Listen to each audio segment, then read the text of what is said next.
siang juga Bapak Sandra selaku Wakasana Prasarana. Selamat siang kepada Bapak Ibu guru semuanya. Terima kasih atas waktunya hari ini sudah menyempatkan untuk ada di kegiatan diseminasi budaya positif ini. Tapi sebelum itu mari kita berdoa terlebih dahulu, Bapak Ibu, agar kegiatan ini berjalan dengan lancar. Saya mohonkan kepada Bapak Ibu untuk berdiri. Terima kasih. Doanya saya pimpin. Berdoa menurut agama dan kepercayaan masing-masing. Berdoa dimulai.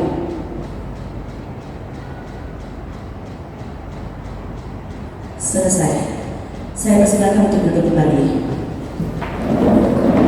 Baiklah, untuk pembukaan hari ini saya akan berikan waktu dan tempatnya untuk Bapak Gede Harike. Silakan Bapak. Terima kasih atas waktunya. Om Swastiastu. Assalamualaikum warahmatullahi wabarakatuh. Salam sejahtera buat kita semua. Teman-teman semuanya, karena hari ini adalah proses diseminasi atau pembahasan budaya positif dari teman kita Ibu Putu Ayu Laki Asriani.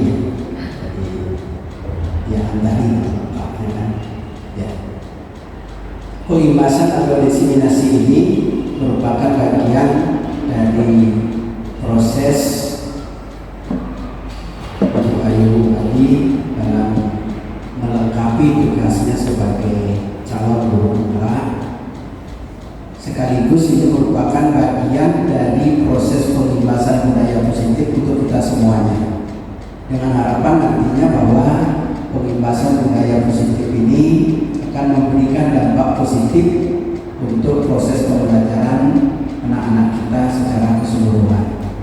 Oleh karena itu, saya mohon teman-teman nanti untuk mengikuti proses diseminasi ini sampai selesai untuk bisa nantinya diterapkan kepada anak-anak kita, sehingga proses diseminasi budaya positif ini menjadi bagian dari proses kegiatan pembelajaran di SMP Negeri 5 Kudus Selatan.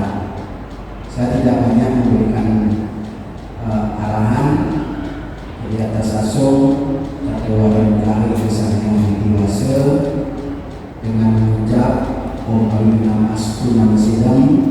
Proses diseminasi atau pembahasan budaya positif ini saya nyatakan dibuka.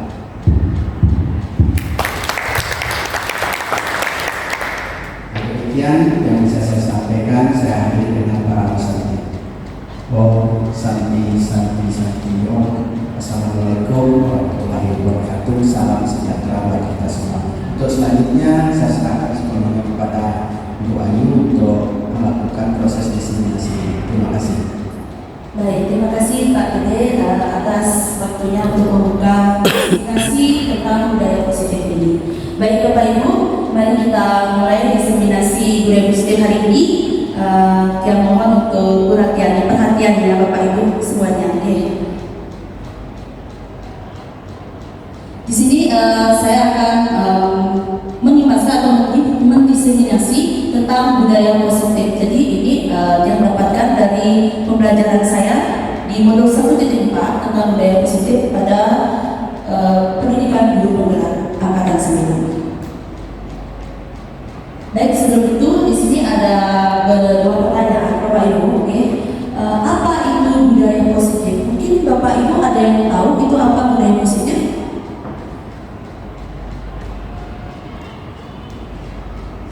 Ada yang tahu Bapak Ibu? Atau kita lanjut ke yang kedua saja ini kan? Mungkin yang kedua, apa contoh penerapan budaya positif yang telah kita terapkan di sekolah? Kira-kira Bapak Ibu ada yang tahu nggak apa budaya positif yang mungkin sudah pernah kita terapkan di sekolah? Ada yang tahu Bapak Ibu? Silakan Bapak Ibu. Literasi, yang lainnya? Ya, silakan Bu Agas. Penyampaian tata tertib di sekolah. Mungkin ada yang lainnya? Mungkin bapak-bapaknya mungkin. kebiasaan. Baiklah, untuk lebih jelasnya, mari kita lihat ke slide selanjutnya.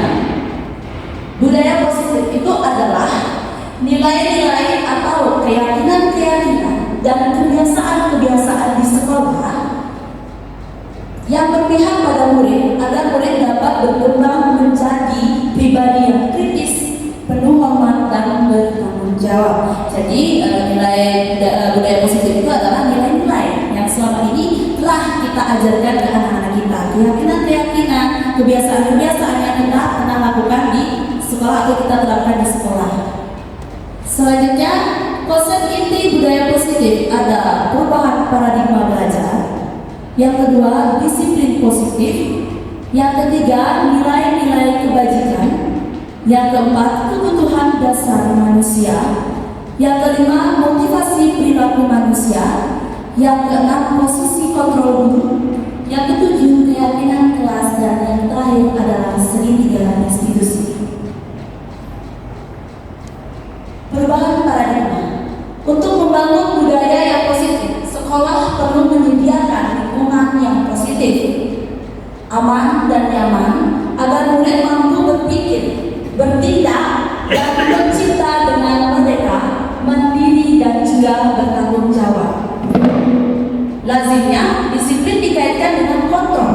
Dalam hal ini, kontrol guru dalam menghadapi murid.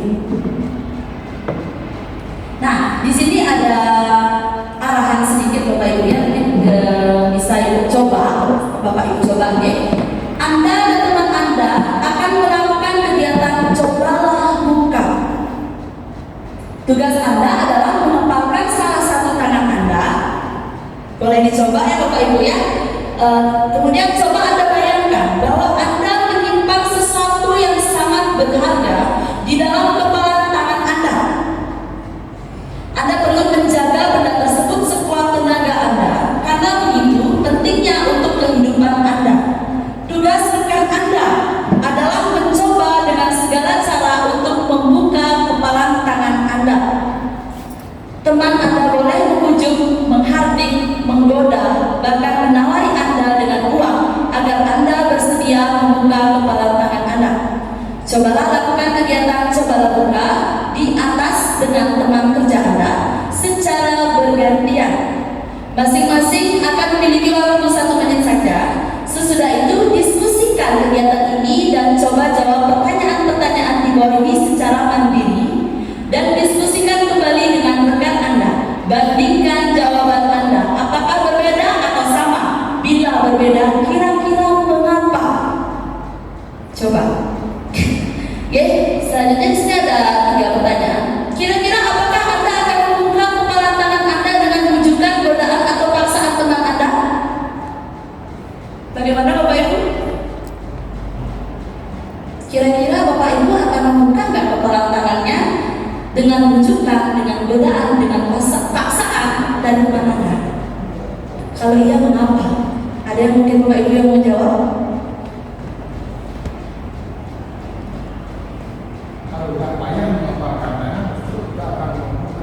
Oke, baik. Itu jawaban dari Bapak Kapol ya.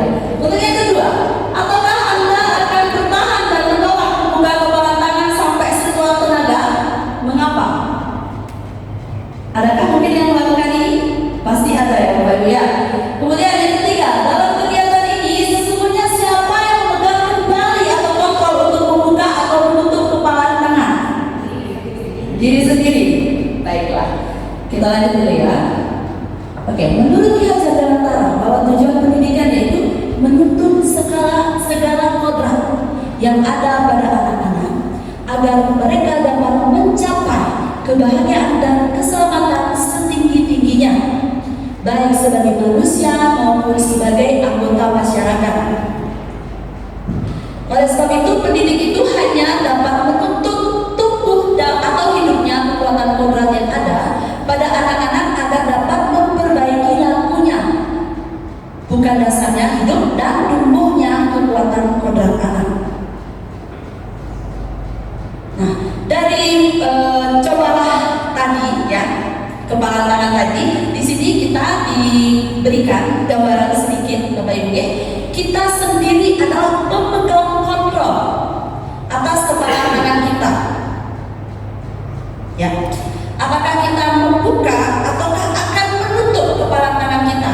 Itu tergantung pada diri Bapak Ibu sendiri, ya, sesuai dengan kebutuhan dasar pada saat itu.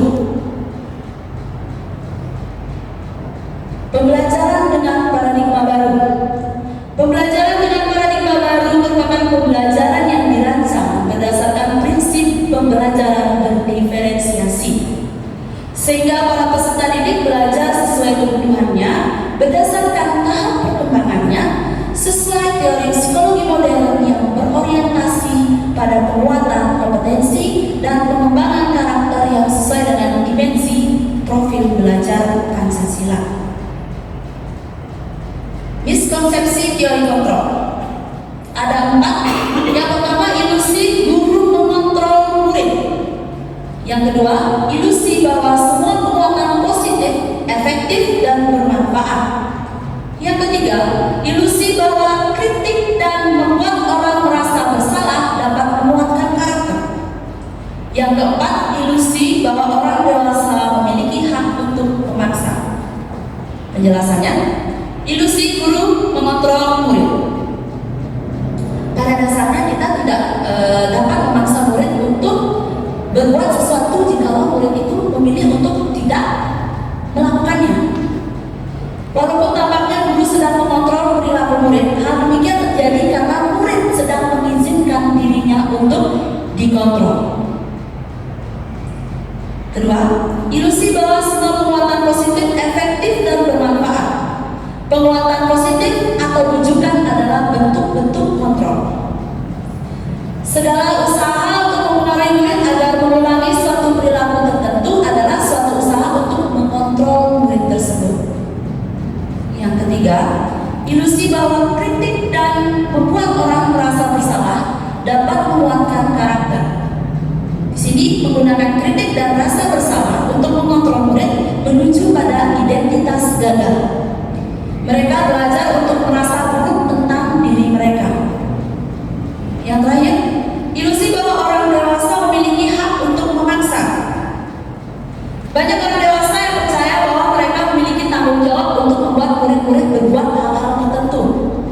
Apapun yang dilakukan dapat diterima selama ada sebuah kemajuan berdasarkan sebuah pengumpulan kinerja. Pada saat itu pula orang dewasa akan menyadari bahwa perilaku memaksa tidak akan efektif untuk jangka waktu yang panjang dan sebuah hubungan permusuhan akan terbentuk. Di sini adalah mengubah paradigma stimulus respon ke pendekatan teori kontrol. Stimulus respon lawan teori kontrol, pandangan tentang dunia. Pada stimulus respon tentang dunia, realita atau kebutuhan kita sama. Sedangkan pada teori kontrol tentang dunia, realitas kebutuhan kita itu pasti berbeda, tidak ada sama. Semua orang melihat hal yang sama pada stimulus respon. Sedangkan pada teori kontrol tentang dunia, setiap orang memiliki gambaran yang berbeda. Tidak ada yang memiliki gambaran yang sama. Selanjutnya stimulus respon, kita mencoba mengubah orang agar berpandangan sama dengan kita. Tapi pada kenyataannya kita berusaha memahami pandangan orang lain tentang dunia. Selanjutnya, perilaku buruk dilihat sebagai suatu kesalahan, padahal semua perilaku memiliki tujuan. Orang lain bisa mengontrol saya, hanya Anda yang bisa mengontrol diri Anda sendiri. Saya tidak mengontrol orang lain, Anda tidak bisa mengontrol orang lain. Pemaksaan ada pada saat rujukan gagal. Kolaborasi dan berkonsensus menciptakan pilihan-pilihan yang baru. Terakhir, model berpikir menang atau kalah. Pada teori kontrol tentang dunia, model berpikir menang dan menang. Baik, kita ke yang selanjutnya, disiplin positif. Apakah itu disiplin positif? Mungkin Bapak Ibu ada yang tahu? Silakan, Bapak Ibu yang tahu apa itu disiplin positif. Suatu disiplin dan dapat dipergunakan untuk diri sendiri dan orang lain. Baik, terima kasih Bapak. Mungkin ibunya atau bapak yang lain.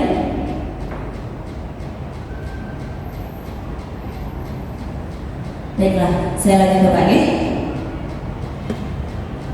Nah, di sini ada disiplin positif. Disiplin berasal dari kata disiplinai, artinya belajar. Disiplin mengacu pada disiplin diri yang memiliki tanggung jawab terhadap apa yang dilakukan berdasarkan nilai-nilai yang diyakini.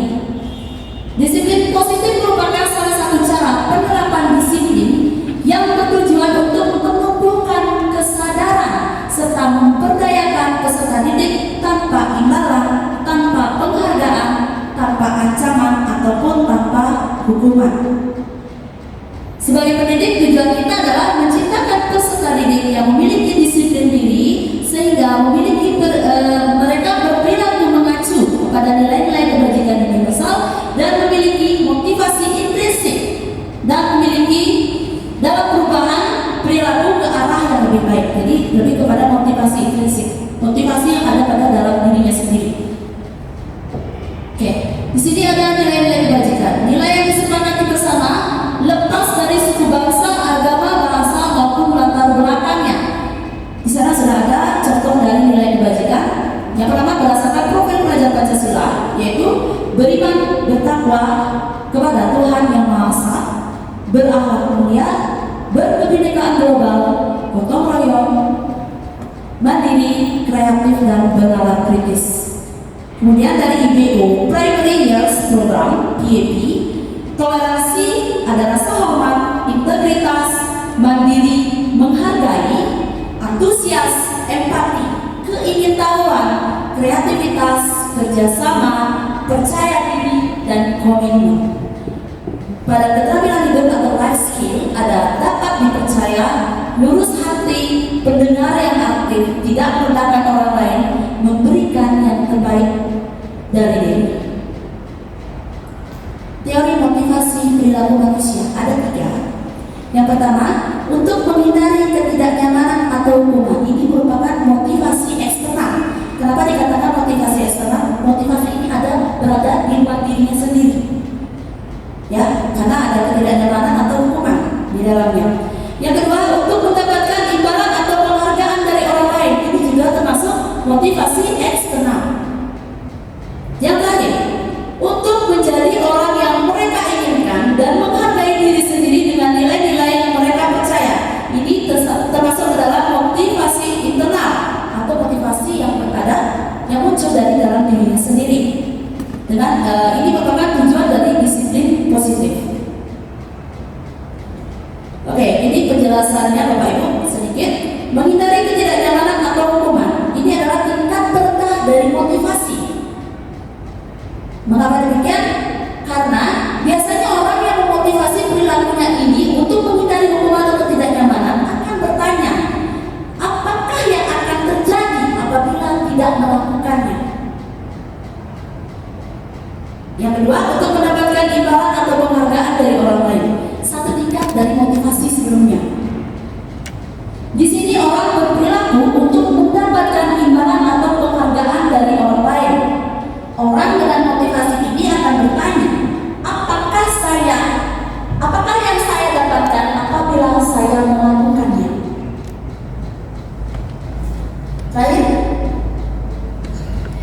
Untuk menjadi orang yang mereka inginkan dan menghargai diri sendiri dengan nilai-nilai yang mereka percaya. Orang dengan motivasi ini akan bertanya, akan menjadi orang yang seperti apa apabila saya melakukannya? Mereka melakukan sesuatu karena nilai-nilai yang mereka yakini dan hargai, dan mereka melakukannya karena mereka ingin menjadi orang yang melakukan nilai-nilai yang mereka yakini tersebut.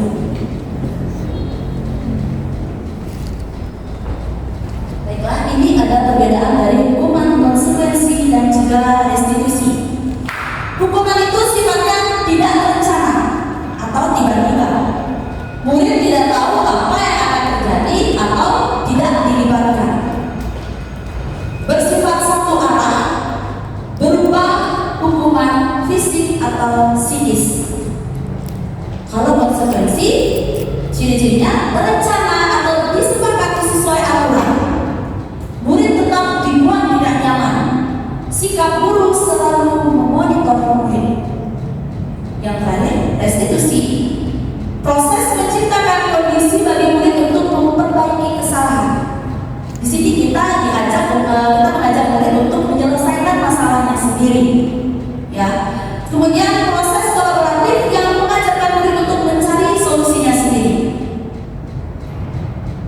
tindakan guru, hukuman atau konsekuensi. Menurut Bapak Ibu, oke, yang pertama mencatat 100 kali di dalam buku kalimat, saya tidak akan terlambat lagi karena terlambat ke sekolah. Menurut Bapak Ibu itu hukuman atau konsekuensi? Kenapa demikian? Kenapa disebut dengan hukuman? Bisa dijelaskan alasannya Bapak Ibu? Karena itu memaksa murid untuk menulis atau mencatat 100 kali dalam sebuah buku. Baik, ya itu adalah unsur pemaksaan. Baiklah. Yang kedua, lari memiliki lapangan basket 2 kali karena terlambat hadir di sekolah. Hukuman atau konsekuensi? Ya Bapak? Hukuman. Kenapa disebut dengan hukuman Bapak? Karena kita menyarankan anak itu untuk melakukan lari keliling lapangan. Kalau misalnya tidak dihukum, berarti kan kita tidak akan mendukung mereka untuk berkeliling-keliling, pasti disuruh untuk istirahat di tempat yang duduk. Baiklah. Jadi itu termasuk juga hukuman karena juga ada ketidaknyamanan di sana ya Bapak Ibu ya. Kedua, yang ketiga, murid diminta untuk push up 15 kali karena tidak menggunakan masker ke sekolah. Termasuk ke dalam hukuman atau konsekuensi. Hukuman. Kenapa gitu? Karena dipaksa. Kalau konsekuensi itu sebuah kesepakatan. Baiklah. Selanjutnya yang nomor 4, mengganti kertas tugas teman yang telah dicoret-coret. Konsekuensi atau hukuman? Ya Pak, ya Bu Dina. Konsekuensi Mengapa disebut dengan konsekuensi? karena mau untuk mengganti kertas tugas teman yang telah dicoret-coret sebelumnya. Ya, tadi dia mengganti apa yang sudah mereka lakukan. Ya. Selanjutnya yang nomor selanjutnya membersihkan tumpahan air di meja tulis karena tersenggol pada saat belajar. Konsekuensi apakah hukuman? Konsekuensi. Kenapa disebut konsekuensi? Karena mau membersihkan tumpahan air yang telah tumpah di meja tulis tersebut. Baik, terima kasih Bu Tina. Selanjutnya, murid disuruh untuk mengenakan sepatu seharian di sekolah karena tidak menggunakan sepatu hitam. Maaf, ini ada kesalahan sedikit ya. Murid disuruh untuk tidak mengenakan sepatu seharian di sekolah karena tidak mengenakan sepatu hitam. Hukuman atau konsekuensi? Hukuman atau konsekuensi?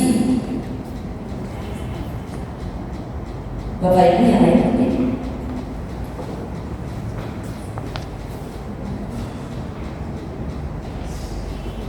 Termasuk mana? Hukuman ya teman-teman ya, itu termasuk hukuman ya. Baiklah yang terakhir, lari mengelilingi lapangan basket 2 kali karena terlambat 10 menit untuk pelajaran PJOK. Hukuman, konsekuensi. Kalau yang pertama dilakukan untuk mencatat 100 kali lari mengelilingi lapangan basket 2 kali sudah terlambat, tapi dia dikasih hukuman lagi, maka nampaknya tidak dapat mengikuti pelajaran di kelas. Ya, ya. Tapi kalau yang terakhir lari mengelilingi lapangan basket 2 kali karena terlambat 10 menit untuk pelajaran PJOK. Konsekuensi masih ada hubungannya ya. Terima kasih Bapak Ibu. Dihukum oleh penghargaan, bahwa penghargaan berlaku sama dengan hukuman. Dalam arti meminta atau membujuk seseorang melakukan sesuatu untuk memenuhi suatu tujuan tertentu dari orang yang meminta atau membujuk. Beberapa dampak dari pemberian penghargaan. Pengaruhnya pada jangka panjang dan jangka pendek. Penghargaan itu disebut sebagai penghukum atau menghukum. Penghargaan mengurangi ketepatan. Penghargaan tidak efektif. Penghargaan merusak hubungan. Penghargaan menurunkan kualitas. Penghargaan mematikan kreativitas. Penghargaan mengurangi motivasi intrinsik. Mungkin selama ini ada Bapak Ibu yang mengajar di kelas selalu memberikan penghargaan kepada anak-anak. Kira-kira kalau terus-terusan anak-anak dikasih penghargaan gimana kira-kira Bapak Ibu?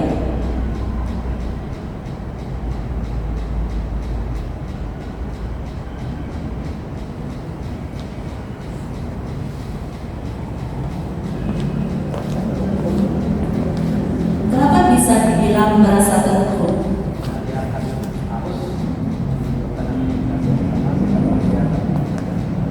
Baik, jadi itu termasuk hukuman juga ya teman-teman. Yang kenapa begitu? Terkadang mereka itu akan termotivasi kalau belajar ketika ada penghargaan, tetapi ketika dia tidak diberikan penghargaan dia tidak akan mau belajar. Gitu jadinya. Seperti itu jadinya Bapak Ibu ya. Selanjutnya, sini ada pertanyaan nanti. Mungkin Bapak Ibu bisa menjawabnya nih.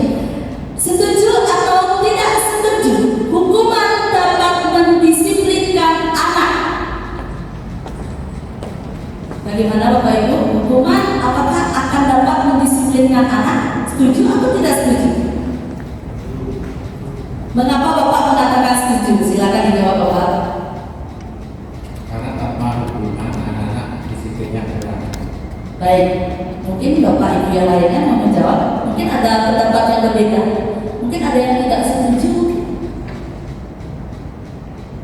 Ini tergantung pendapatnya Bapak Ibu ya. Bisa ada yang berpendapat setuju, ada yang berpendapat tidak setuju. Mungkin ada yang berpendapat tidak setuju Bapak Ibu, atau mungkin yang setuju punya alasan sendiri.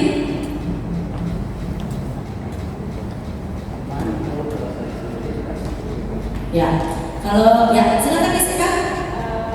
Kalau menurut saya hukuman itu tidak dapat mendisiplinkan anak. Mengapa demikian? Karena kadang-kadang kalau murid itu dihukum dia akan semakin membangkang. Ada yang seperti itu. Jadi menurut saya tidak efektif jika hanya dengan hukuman saja. Baik, terima kasih Seda. Tangan dulu dong. Baik ya, seperti yang sudah pernah kita lakukan tersendiri ya teman-temannya. Mungkin kita juga pernah melakukan ini di keseharian kita di sekolah. Kita berikan anak-anak rumah malah makin bandel, ya kan ya. Malah makin bandel dia, malah memberontak, malah membangkang seperti itu. Oke. Selanjutnya pemberian hukuman dengan hal positif seperti membaca atau membersihkan halaman sekolah dapat meningkatkan disiplin anak. Setuju atau tidak setuju Bapak Ibu? Setuju. Mengapa setuju Bapak Mas Desa? Alasannya? Hukuman itu bisa membuat anak menjadi lebih pintar. Baiklah, kita dulu buat Bapak Mas ya. Mungkin Bapak Ibu lainnya ada berpendapat setuju atau tidak setuju bahwa apa namanya membaca atau membersihkan halaman sekolah dapat meningkatkan disiplin anak?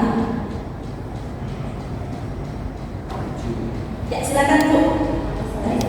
Karena membaca ataupun membersihkan rumah sekolah itu kan hal yang positif. Satu sisi kalau membaca mereka mendapatkan ilmu atau wawasan luas. Kalau membersihkan sekolah mereka mendapatkan skill bagaimana cara membersihkan dan benar. Baik, terima kasih Bu Ari. Tahun dulu Bu Ari. Baik, selanjutnya memberikan penghargaan dapat meningkatkan motivasi belajar anak. Setuju atau tidak setuju? Memberikan penghargaan dapat meningkatkan motivasi belajar anak. Ayo.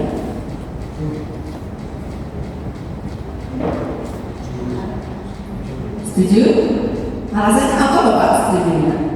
Karena dengan kita memberikan penghargaan, maka anak itu merasa bangga dan akan meningkatkan prestasinya untuk dia mendapatkan penghargaan yang selanjutnya. Baiklah, mungkin Bapak Ibu yang lainnya ada yang mau menambahkan?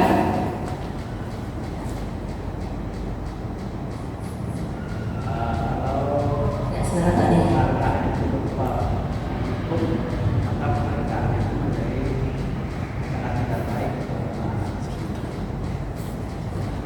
Ini?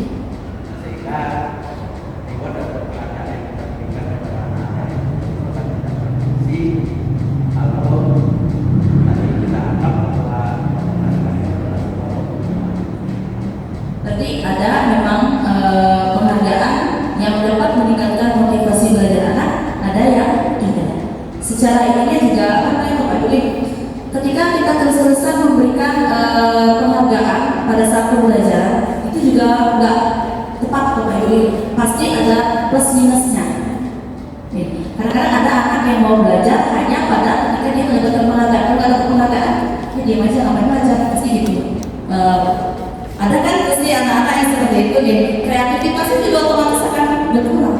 Tidak ada kreativitas sama sekali. Oke. Selanjutnya, kebutuhan dasar manusia. Kebutuhan dasar manusia adalah segala sesuatu yang kita lakukan untuk mendapatkan apa yang kita inginkan. Seluruh tindakan yang kita lakukan memiliki tujuan tertentu dan semua usaha terbaik yang kita lakukan adalah dalam rangka agar kebutuhan dasar kita terpenuhi dengan baik. Ada 5 kebutuhan dasar manusia. Yang pertama adalah bertahan hidup. Pasti Bapak Ibu ingin bertahan hidup kan? Ya, kalau ingin bertahan hidup, Bapak Ibu perlu makanan, pakaian, tempat tinggal, keamanan, dan kesehatan. Itu kebutuhan dasar pertama. Yang kedua, kasih sayang dan rasa diterima. Ini artinya rasa diterima, dipedulikan, berbagi, bekerja sama, menjadi bagian dalam kelompok. Yang ketiga, penguasaan. Di sini ada harga diri, keinginan untuk dianggap, memimpin, berprestasi, diakui dan didengar. Selanjutnya ada kebebasan, mandiri, memiliki pilihan, mencoba hal baru, mampu mengendalikan arah dirinya, bebas maunya apa. Selanjutnya kesenangan, bermain, ada rasa humor juga, antusiasme dan tertawa. Baiklah, di sini ada ilustrasi sedikit kasus. Ibu Ani, guru kelas 5 di SD Pelita Hati, sedang bingung menghadapi ulah salah satu murid di kelasnya, Amin. Beberapa anak telah datang dan memerlukan Amin yang seringkali meminta bekal makan siang mereka dengan paksa. Jika Anda menghadapi situasi seperti ini, apa yang akan Anda lakukan? Menurut Anda, kira-kira apa alasan Amin melakukan hal itu? Kira-kira Bapak, Ibu tahu nggak apa alasan Amin melakukan itu?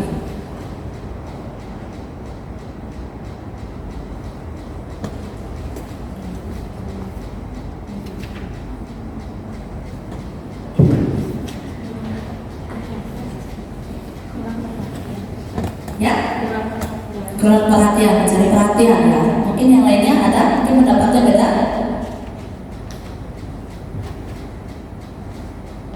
Baiklah, kita ke slide selanjutnya ya, Bapak Ibu ya.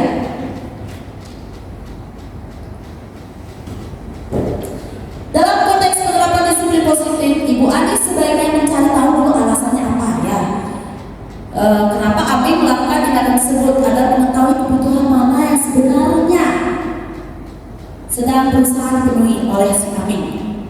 Pertama, apabila jawaban Amin karena ia lapar dan orang tuanya tidak membawakannya bekal makan siang, berarti kebutuhannya adalah bertahan hidup.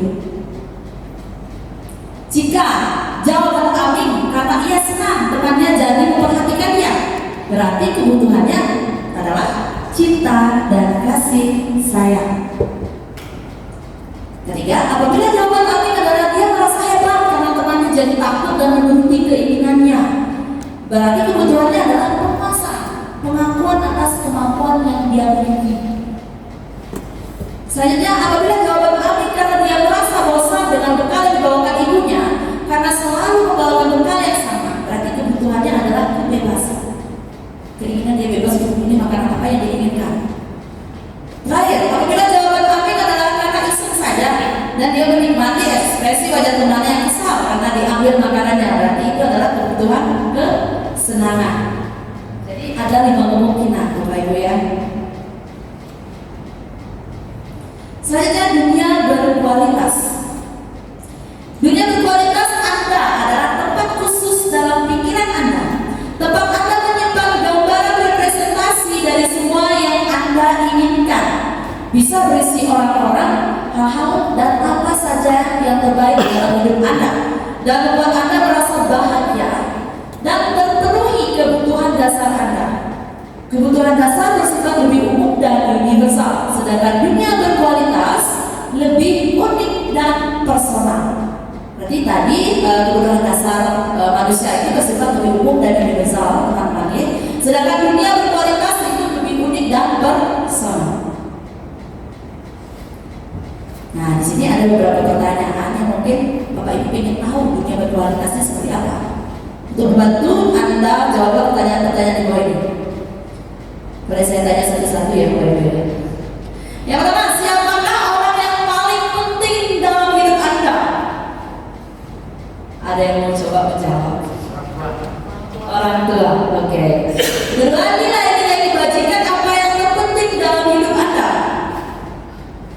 Nilai kebajikan, tadi banyak sekali sudah disebutkan ya. Nilai kebajikan mana yang menurut Anda penting dalam hidup Anda? Silakan Bu Tina.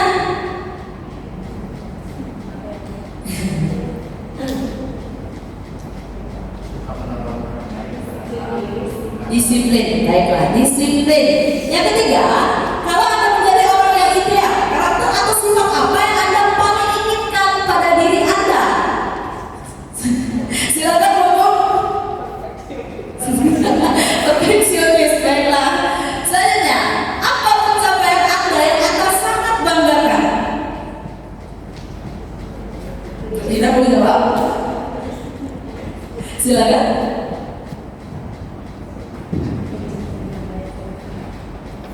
Pencapaian apa yang Anda sangat banggakan? Sesuatu yang tidak terduga yang telah lulus P3K. Baiklah, sesuatu yang tidak terduga lulus P3K. Oke, terima kasih Bu Tina. Apa pekerjaan ideal bagi Anda? Guru. Oke, jawabannya semua guru ya.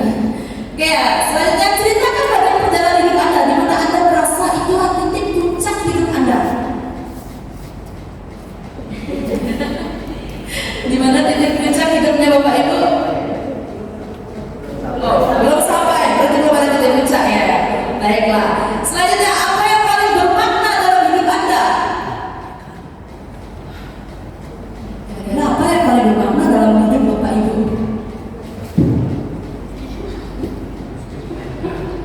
Katanya Pak Sladre lulus P3K. Katanya apa yang paling bermakna dalam hidupnya? Ya kak. Oke, baik, terima kasih Bapak Ibu atas jawabannya. Kita lanjutkan. Selanjutnya, keyakinan kelas. Mungkin Bapak Ibu pernah mendengar apa itu keyakinan kelas.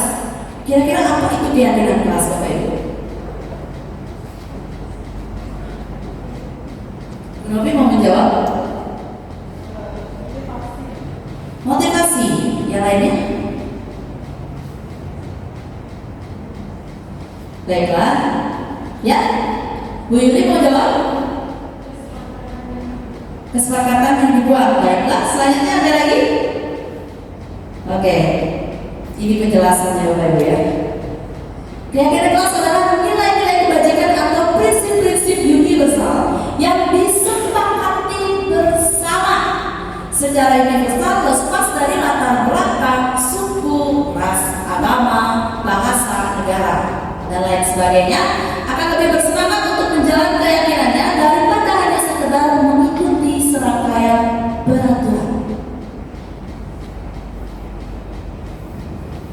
Ciri-ciri keyakinan kelas bersifat lebih abstrak daripada peraturan yang bersifat konkret.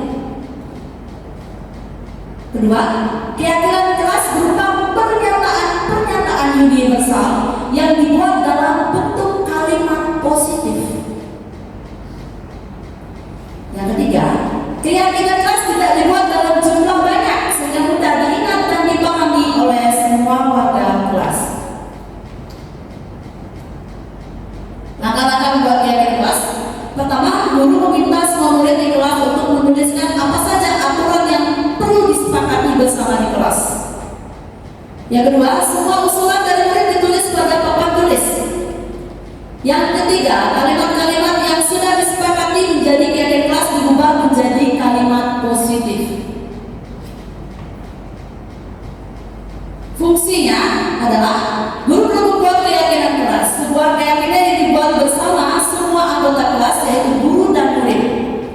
Dengan adanya keyakinan kelas diharapkan dapat meningkatkan kedisiplinan murid, yakni disiplin diri yang muncul dari dalam diri, yaitu motivasi intrinsik. Kira-kira jelas gak sih Bapak Ibu ya?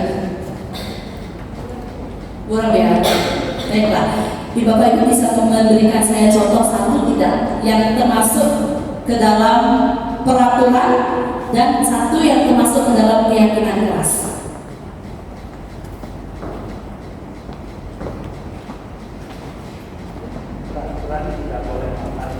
Ya, kalau peraturan tidak boleh makan di kelas.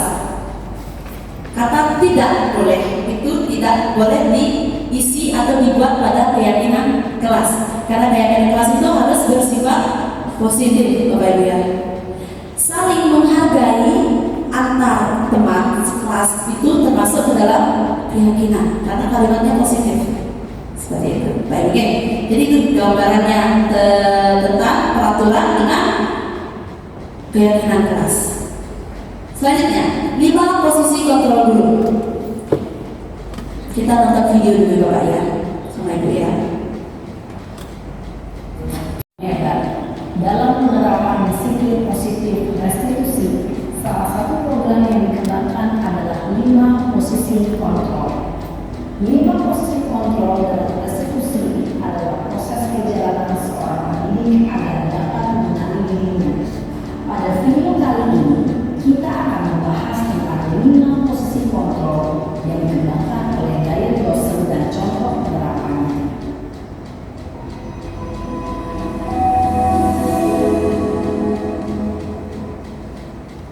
5 posisi kontrol itu adalah 1. Posisi penghukum, 2. Posisi pembuat rasa bersalah, 3. Posisi tenang, 4. Posisi pemantau atau monitor, dan 5. Posisi manajer.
Posisi penghukum biasanya berbicara dengan nada tinggi, menghardik, menunjuk-nunjuk, menyakiti, dan menyindir. Hukuman bisa berupa fisik maupun psikis. Ibu dan bapak guru hebat, dampak yang terjadi pada murid ketika guru berada pada posisi penghukum adalah murid cenderung akan memberontak, bahkan menyimpan dendam.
Posisi pembuat rasa bersalah berbicara dengan nada tenang, cenderung lembut, namun kata-kata yang diutarakan membuat murid merasa menjadi orang yang gagal, memandang buruk dirinya sendiri, merasa tidak berharga, dan tidak sanggup membahagiakan orang lain. Ketika guru mengambil posisi pembuat rasa bersalah, murid akan menganggap dirinya yang bersalah dan ia akan menyimpan emosi negatif tersebut di dalam dirinya.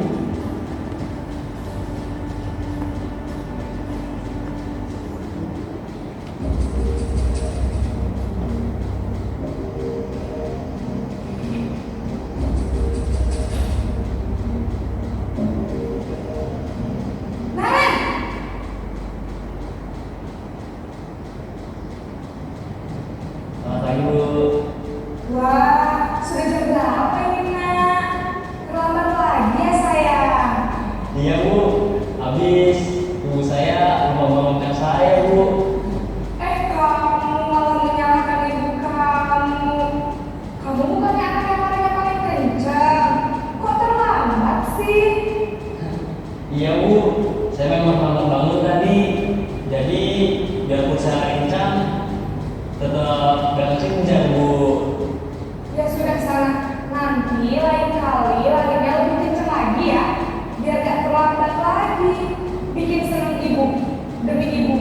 Bisa kan? Bisa Bu. Ya sudah sana masuk kelas. Ibu beresin urusan absen kamu. Kamu ini ada-ada saja. Dalam posisi teman, guru berbicara dengan nada suara ramah, akrab, cenderung bersenda gurau untuk menjaga suasana tetap santai. Murid akan merasa senang, aman, dan akrab dengan guru.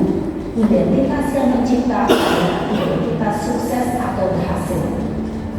Namun, perlu diingat, karena ini masih dorongan eksternal, maka ada faktor ketergantungan dari murid kepada orang tertentu. Di sini guru absennya, sehingga di lain waktu murid bisa berperilaku baik, namun hanya kepada orang-orang tertentu saja.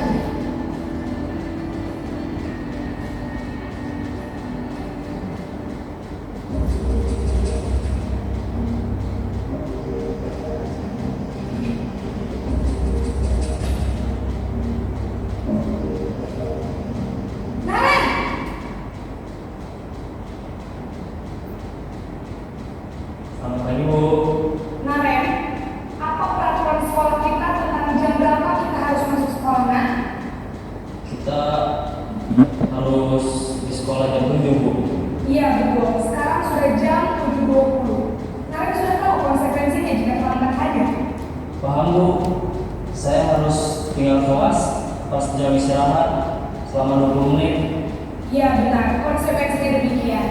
Jadi nanti jam 9.30 pas istirahat, kamu harus tinggal di kelas, kerjakan tugas tambahan untuk ketertinggalan kamu, ya?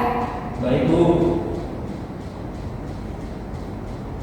Posisi pemantau mengandalkan penghitungan atau data untuk mengontrol murid. Guru mengarahkan murid berdasarkan peraturan dan konsekuensi.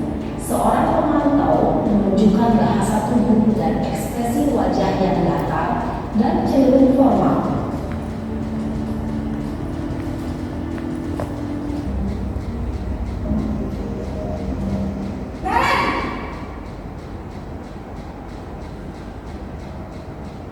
Selamat pagi Bu. Selamat pagi, Naren. Maaf Bu, saya terlambat.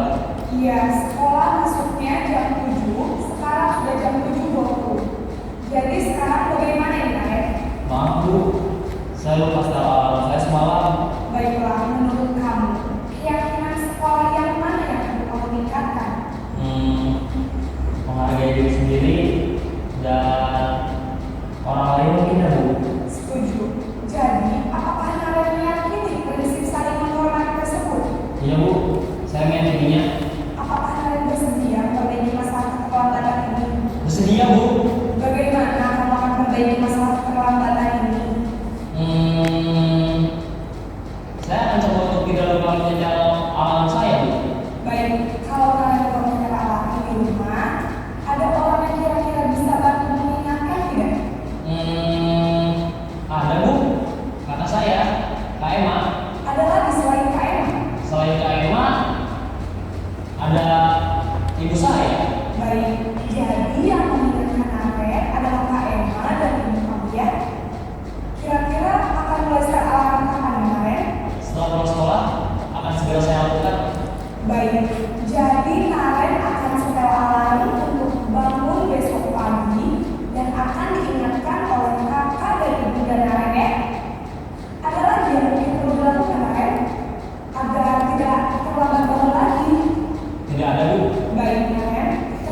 Tujuan dari posisi ini adalah agar murid dapat berefleksi atas tindakannya.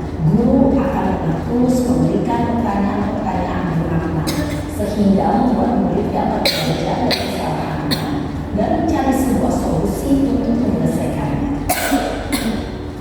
Ibu dan bapak guru hebat, setelah mengalami adegan kelima posisi kontrol tadi, kira-kira posisi mana yang paling ideal?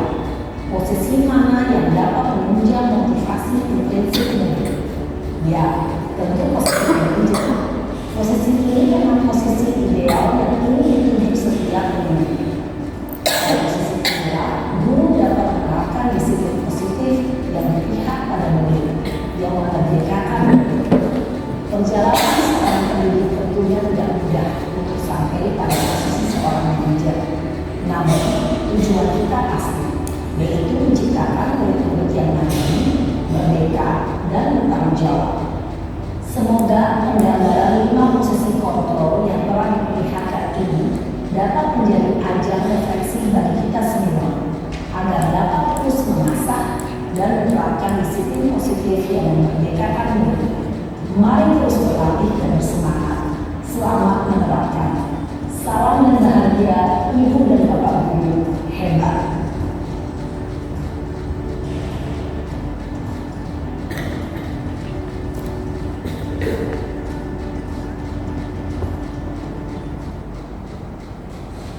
Baik Bapak Ibu, tadi sudah menyaksikan tentang 5 kontrol posisi guru. Saya mau bertanya kepada Bapak Ibu, selama ini dari kelima posisi kontrol tersebut, yang mana yang paling sering Ibu lakukan dan Bapak lakukan?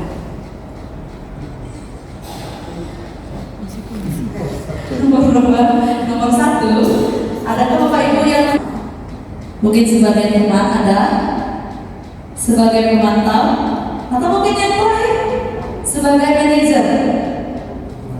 Belum ada. Baiklah, dari kelima posisi kontrol tersebut Bapak Ibu diharapkan kita bisa menjadi seperti posisi manajer. Mungkin nanti kita bisa belajar sama-sama Bapak Ibu ya untuk menerapkan tersebut. Bapak Ibu, terima kasih. Untuk selanjutnya, segitiga restitusi. Segitiga restitusi ini bisa kita terapkan ketika anak memiliki kasus di sekolah Bapak Ibu ya. Mungkin kalau dari segi 5 kontrol guru itu masuk kepada yang manajer, posisi manajer.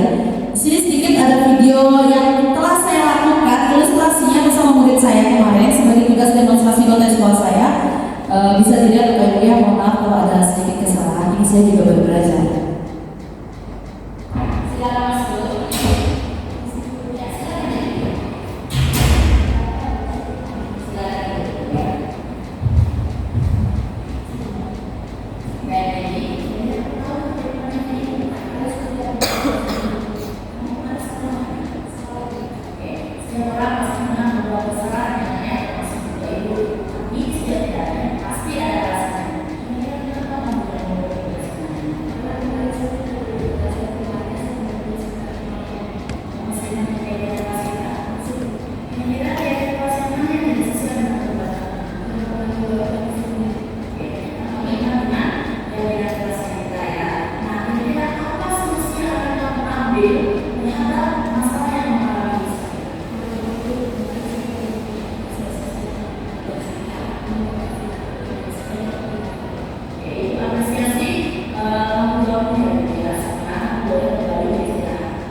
Baik Bapak Ibu, itu sedikit cuplikan yang saya kemarin lakukan ilustrasi penerapan segitiga restitusi bersama salah satu muridnya.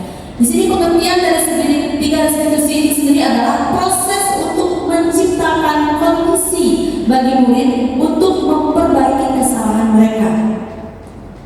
Jadi sehingga mereka bisa kembali pada keyakinan kelas dan menemukan budaya positif dalam dirinya sendiri. Jadi kita mengajak anak-anak kita untuk menyelesaikan masalah yang mereka hadapi sendiri, menemukan solusinya tersendiri. Seperti itu Bapak Ibu. Selanjutnya, langkah-langkah dalam menerapkan segitiga restitusi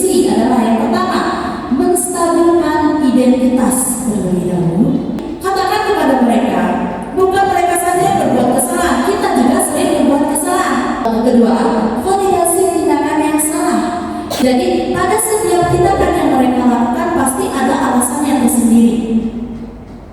Yang ketiga, menanyakan keyakinan. Pasti Bapak Ibu membuat keyakinan kelas dengan anak-anaknya di kelas G. Jadi keyakinan kelasnya ditanyakan. Kira-kira kalau kesalahan yang dia buat melawan keyakinan yang mana? Ketika tidak sesuai dengan keyakinannya yang mana? Jadi seperti itu ya Bapak Ibu ya. Selanjutnya baru kita menanyakan bagaimana mereka akan menyelesaikan masalah tersebut. Biarkan mereka yang mencari solusinya, bukan kita. Terima kasih Bapak Ibu. Sekian dan terima kasih diseminasi budaya positif hari ini. Mohon maaf jika ada kekurangan Bapak Ibu ya. Selamat siang.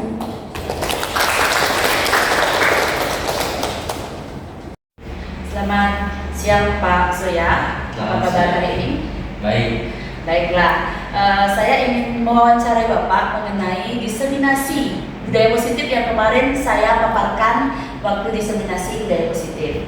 Nah, Bapak selaku guru BK, saya ingin bertanya mengenai posisi kontrol yang Bapak sering gunakan ketika menyelesaikan kasus atau masalah dari para siswa selama ini.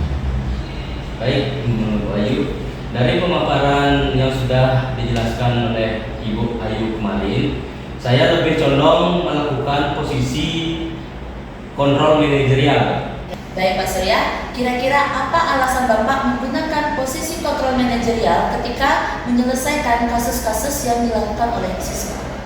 Alasan saya memilih posisi kontrol manajerial itu karena saya ingin mengajak siswa mengevaluasi diri, bagaimana menjadi diri yang lebih baik, menganalisis kebutuhan dirinya dan orang lain, serta berkolaborasi dengan murid bagaimana memperbaiki kesalahan yang ada. Seperti contoh, mempersilahkan murid untuk mempertanggungjawabkan perilakunya, terus agar dapat solusi atas permasalahan yang dialaminya. Berarti di sini Bapak mengajak anak-anak untuk menyelesaikan masalahnya sendiri, seperti itu Pak ya. Jadi memberikan kesempatan buat anak-anak untuk mencari solusinya dari masalah yang mereka perbuat selama ini. Itu tujuannya juga sudah jelas, Bu. Tujuannya itu untuk menjadikan siswa itu mandiri dan bertanggung jawab. Baik, dan juga bisa membuat dia menjadi anak yang percaya diri ya, otomatis. Oke. Terima kasih Pak Surya atas waktunya. Selamat siang. Baik, terima kasih atas waktunya. Om Swastiastu. Nama saya Bapak Iman Sutayasa sebagai guru di SMP Negeri 5 Kota Selatan sebagai guru agama Hindu. Baik, saya akan mengomentari apa yang kemarin dipaparkan oleh Bu Ayu terkait dengan diseminasi budaya positif. Budaya positif sangat cocok diterapkan di sekolah. Kenapa? Budaya positif itu cocok diterapkan oleh warga sekolah, guru maupun siswa. Ada beberapa budaya positif yang perlu kita terapkan. Yang pertama adalah budaya positif mengikuti atau melaksanakan tata tertib di sekolah, dilaksanakan oleh guru maupun siswa, karena di sekolah sudah ada aturan-aturan yang disebut dengan tata tertib. Yang kedua, budaya positif yang bisa diterapkan adalah kebersihan lingkungan. Itu diterapkan oleh semua stakeholder yang ada di sekolah, menjaga lingkungan sekolah menjadi tetap bersih. Contohnya, siswa ada piket, bagian-bagian tertentu dibersihkan oleh siswa. Di sekolah juga sudah ada CS yang membersihkan lingkungan sekolah. Yang selanjutnya, budaya positif perlu kita terapkan adalah masalah kejujuran. Karena itu sangat penting, merupakan dasar dari perilaku manusia itu sendiri. Itu cocok kita terapkan, disiplin kejujuran. Yang selanjutnya, budaya positif yang perlu kita terapkan adalah religius. Karena kita negara Indonesia adalah negara beragama, terdiri dari berbagai agama. Setiap agama mempunyai caranya sembahyang masing-masing. Nah, perlu kita terapkan di sekolah. Setiap agama dipersilakan melaksanakan kegiatan keagamaannya sesuai dengan agamanya masing-masing. Terus budaya positif selanjutnya perlu kita terapkan tentang kepedulian. kepedulian sesama, sama manusia, kepedulian dengan lingkungan. Nah, itu selanjutnya ada budaya positif, sifat toleransi. Kita di sini terdiri dari berbagai macam-macam suku, budaya, ras, dan agama. Kita harus saling menghormati antara sesama agama maupun suku. Selanjutnya adalah sikap nasional atau sikap nasionalisme. Dengan cara melaksanakan itu, dengan cara kita melaksanakan upacara bendera setiap hari Senin dan hari-hari nasional. Nah, itu budaya positif yang perlu kita terapkan di sekolah. Selanjutnya ada budaya positif, ada segitiga restitusi yang kita terapkan di sekolah. Segitiga restitusi itu yang dimaksud adalah suatu kondisi atau permasalahan pada siswa dengan cara bagaimana proses penyelesaiannya itu. Prosesnya itu menciptakan kondisi murid bagi murid untuk memperbaiki kesalahan mereka dulu, berikan mereka kesempatan, terus sehingga mereka bisa kembali ke kelompoknya. Setelah menyadari kesalahannya, mereka bisa kembali ke kelompoknya untuk menyesuaikan. Selanjutnya setelah dia bisa kembali ke kelompoknya, mereka bisa dengan karakternya yang lebih kuat. Nah, dengan karakter yang lebih kuat tentunya siswa tersebut menjadi lebih yakin pada dirinya sendiri, lebih pede dan lebih kuat. Mungkin itu saja yang bisa saya komentari dari paparan yang kemarin diberikan oleh Bu Ayu Adi. Cukup sekian dan terima kasih. Saya akhiri dengan Pak Santi. Om Santi Santi Santi Om. Terima kasih.